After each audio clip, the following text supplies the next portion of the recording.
Morning friends, welcome to shorthand helpline. Shorthand helpline में आप सभी का स्वागत है। चलिए स्टार्ट करते हैं आज का डिक्टेशन। डिक्टेशन की स्पीड 80 और 100 शब्द प्रति मिनट है, लेकिन उसके पहले इसकी आउटलाइंस देख लेते हैं, क्योंकि किसी ने कमेंट किया था कि एक बार आउटलाइंस की झलक दिखा दिया करें, तो उसे हम एक बार देख लेते हैं। वैसे पीडीएफ, डिक्टेशन की पीडीएफ एंड आउटलाइंस की पीडीएफ भी आपको हमारे टेलीग्राम चैनल पर फ्री ऑफ कॉस्ट दी जाती है, तो आप उसे ज्वाइन कर सकते हैं, जहां आपको इसकी पीडीएफ भी मिल जाए। ज्वाइन करने के लिए डिस्क्रिप्शन बॉक्स चेक करें, जस्ट आपको क्लिक करना है और आप डायरेक्ट ज्वाइन हो जाएंगे। तो ये रही आउटलाइंस, जिसमें 2 एडिटोरियल दिया गया है, पहला जागरण और दूसरा जनसत्ता। तो आप इसे वीडियो पॉज करके स्क्रीनशॉट ले सकते हैं, या फिर आप हमारे टेलीग्राम चैनल को ज्वाइन कर सकते हैं। आप हमें कमेंट कर दीजिए, ताकि जो नहीं ज्वाइन हो उसे हम रिप्लाई कर सकें, लिंक कैसे आपको ज्वाइन करना है। तो चलिए, हो गया। अब डिक्टेशन स्टार्ट करते हैं, जो कि है 80 शब्द प्रति मिनट। स्टार्ट। मुंबई में आतंकी हमले के 14 वर्ष बाद उसका स्मरण किया जाना स्वाभाविक है। न तो इस हमले को भूला जा सकता है, और न ही उन गुनहगारों को जिन्होंने इस भीषण हमले की साजिश रची। यह ठीक नहीं कि इस हमले के षड्यंत्रकारी पाकिस्तान में एक तरह से खुलेआम घूम रहे हैं।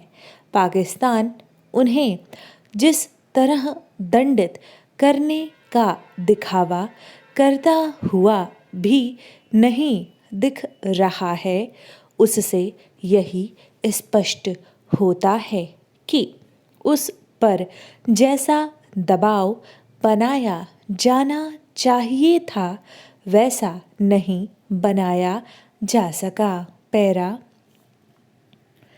यह ठीक है कि विदेश मंत्री एस जयशंकर ने यह कहा कि मुंबई हमले की साजिश रचने वाले आतंकियों के खिलाफ विश्व समुदाय को एकजुट होने की आवश्यकता है, लेकिन पिछले 14 वर्षों का अनुभव यही बताता है कि अंतर्राष्ट्रीय शक्तियाँ इस दिशा में जबानी जमा खर्च के अतिरिक्त और कुछ करती हुई नहीं दिख रही हैं। ऐसी शक्तियों में अमेरिका भी शामिल है, जिसके 6 नागरिक मुंबई हमले में मारे गए थे। पैरा। इसकी अनदेखी नहीं की जा सकती कि अमेरिका ने मुंबई हमले की साजिश में शामिल रहे पाकिस्तानी मूल के अपने नागरिक डेविड कोलमैन हेडली को किस तरह भारत को सौंपने से इनकार कर दिया था। पैरा। इसमें संदेह है कि भारत की इस तरह की अपीलों का विश्व समुदाय पर कोई असर पड़ेगा कि वह पाकिस्तान में पल रहे मुंबई हमले के गुनहगारों को दंडित करने के लिए उस पर दबाव बनाए। यह दबाव तो तभी बनेगा जब भारत इसके लिए अपने स्तर पर कोई ठोस पहल करे। ऐसी किसी पहल की आवश्यकता इसलिए बढ़ गई है क्योंकि चीन संयुक्त राष्ट्र सुरक्षा परिषद तक में पाकिस्तानी आतंकियों का बचाव करने में लगा हुआ है। पैरा। पाकिस्तान पर दबाव बनाने का काम मुंबई हमले की बरसी पर पाकिस्तानी आतंकियों की करतूतों की याद करते रहने से होने वाला नहीं है। भारत को ऐसे कुछ उपाय करने होंगे जिससे पाकिस्तान मुंबई हमले के गुनहगारों को दंडित करने के लिए बाध्य हो। इस मामले में केवल इतना कहना ही पर्याप्त नहीं कि पाकिस्तान जब तक आतंकियों को शरण देने के साथ सीमा पार आतंकवाद को बढ़ावा देता रहेगा तब तक उससे संबंध सुधर नहीं सकते। भारत को इससे आगे बढ़ना होगा और दो टूक ढंग से ऐसा कुछ कहना होगा कि जब तक मुंबई हमले के गुनहगार सजा नहीं पाते तब तक भारतीय क्रिकेट टीम एशिया कप में हिस्सा लेने पाकिस्तान नहीं जाने वाली। पैरा मुंबई हमले की याद केवल रस्मी तौर पर नहीं होनी चाहिए। भारत को ऐसा कुछ करना चाहिए जिससे पाकिस्तान की मुश्किलें बढ़ती हुई दिखें। अभी तो वह न केवल बेपरवाह नज़र आ रहा है बल्कि किस्म किस्म के आतंकियों को पाल भी रहा है।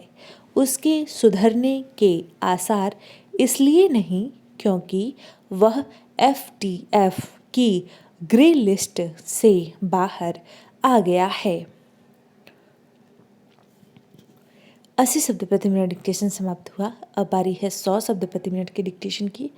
तो चलिए स्टार्ट करते हैं, लेकिन उसके पहले हम बता दें, यदि आप किसी एग्ज़ाम स्पेशल की तैयारी कर रहे हैं, एसएससी स्टेनोग्राफर सी या डी की, या फिर बिहार कोर्ट या फिर मध्य प्रदेश हाई कोर्ट या किसी भी स्टेट के एग्ज़ाम की तैयारी कर रहे हैं, तो आप हमारे पेड बैच को ज्वाइन कर सकते हैं। ज्वाइन करने के लिए आप कमेंट करें या फिर डायरेक्ट सर्च कर सकते हैं हैप्पी स्टेनोग्राफी, वहाँ से आप हमें मैसेज कर सकते हैं। तो चलिए स्टार्ट करते हैं। अब 100 शब्द प्रति मिनट डिक्टेशन स्टार्ट होगा 3 सेकेंड बाद। स्टार्ट। हर बार लोकसभा और विधान सभाओं के चुनाव में प्रत्याशियों और निर्वाचित होकर आने वालों में आपराधिक पृष्ठभूमि के लोगों की संख्या कुछ बढ़ी हुई ही दर्ज होती है। इसका ताज़ा उदाहरण गुजरात विधानसभा के चुनाव हैं। अभी इसके पहले चरण के लिए पर्चे भरे गए हैं जिसमें 89 सीटों पर 21% प्रत्याशी आपराधिक छवि के उतरे हैं। पिछले चुनाव में इनकी संख्या 15% थी। अभी दूसरे चरण की प्रक्रिया शुरू होगी तो इस संख्या में कुछ कमी बेसी हो सकती है। पैरा। हैरानी की बात है कि कोई भी राजनीतिक दल ऐसा नहीं है जिसने आपराधिक पृष्ठभूमि के प्रत्याशियों से परहेज किया हो। यहाँ तक कि राजनीतिक शुचिता का दम भरने वाली आम आदमी पार्टी ने सबसे अधिक 13% प्रत्याशी आपराधिक पृष्ठभूमि के खड़े किए हैं। खुद प्रत्याशियों ने अपने हलफनामे में यह बात स्वीकार की है। उसके 32 में से 26 उम्मीदवारों पर गंभीर अपराध के मुकदमे दर्ज हैं। इसी तरह कांग्रेस के 18 और भाजपा के 11 उम्मीदवारों पर गंभीर अपराध के मुकदमे चल रहे हैं। पैरा। राजनीति में कई बार प्रतिद्वंदी दलों द्वारा रंजिश के चलते या सबक सिखाने की गरज से नेताओं पर मुकदमे थोप दिए जाते हैं। आंदोलनों आदि के दौरान भी उन पर मुकदमे दर्ज होते हैं। ऐसे मामलों को राजनीति से प्रेरित मानकर प्रायः नज़रअंदाज कर दिया जाता है, मगर हत्या, बलात्कार, सार्वजनिक धन का गबन, चुनाव संबंधी अपराध जिनमें 5 साल से अधिक कैद का प्रावधान है, गंभीर अपराध की श्रेणी में आते हैं। पैरा, राजनीतिक दलों से अपेक्षा की जाती है कि ऐसे लोगों को चुनाव मैदान में उतारने से परहेज करें, मगर आजकल राजनीतिक दलों का जोर प्रत्याशियों के चरित्र पर नहीं, उनके जीतने की संभावना पर रहता है। इसलिए वे दबंग किस्म के लोगों को ज़्यादा अनुकूल पाते हैं। यही हाल धनबल वालों का है।